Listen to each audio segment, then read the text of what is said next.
मराठ्यांच्या 82 वर्षांच्या वैभवशाली इतिहासाची साक्ष देणारा वसई किल्ला आज दुरावस्थेच्या छायेत उभा आहे। दुर्लक्ष आणि दुरुस्ती अभावी किल्ल्याची तटबंदी, बुरुज आणि ऐतिहासिक दरवाजे कोसळण्याच्या स्थितीत पोहोचले आहेत। दर्या दरवाजाची तटबंदी 4 दिवसांपूर्वी मोठ्या वृक्षांच्या मुळांमुळे आज वाढलेल्या झाडीमुळे कोसळून पडली होती। याआधीही किल्ल्याचा दर्या दरवाजा ढासळल्याची घटना घडली असून उर्वरित भागही धोकादायक बनला आहे। केंद्रीय पुरातत्व विभागाच्या अखत्यारीत असलेल्या या किल्ल्याकडे गेल्या 50 वर्षांहून अधिक काळ दुर्लक्ष झाल्याचा आरोप स्थानिकांकडून केला जातोय।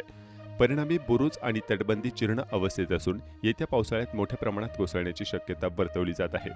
किल्ल्यालगत असलेल्या संत गोन्सालो गार्सिया चर्च परिसरातही बुरुजाचे दगड सैल झाले असून हा भाग कधीही ढासळू शकतो, त्यामुळे पर्यटकांच्या सुरक्षेचा गंभीर प्रश्न निर्माण झाला आहे।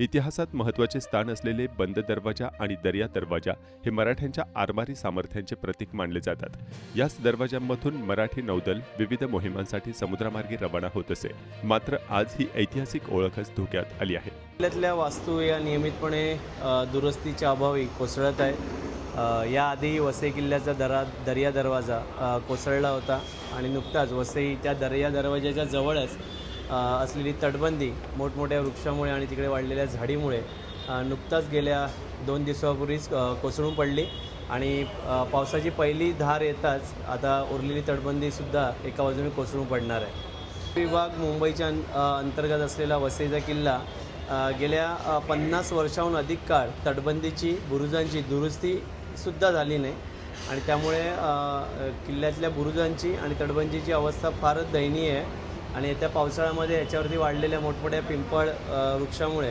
ही तटबंदी समुद्राच्या दिशेने मोठ्या प्रमाणात कोसळून एक ऐतिहासिक हानीसुद्धा आणि मनुष्य हानी होण्याचा पण जास्त धोका आहे।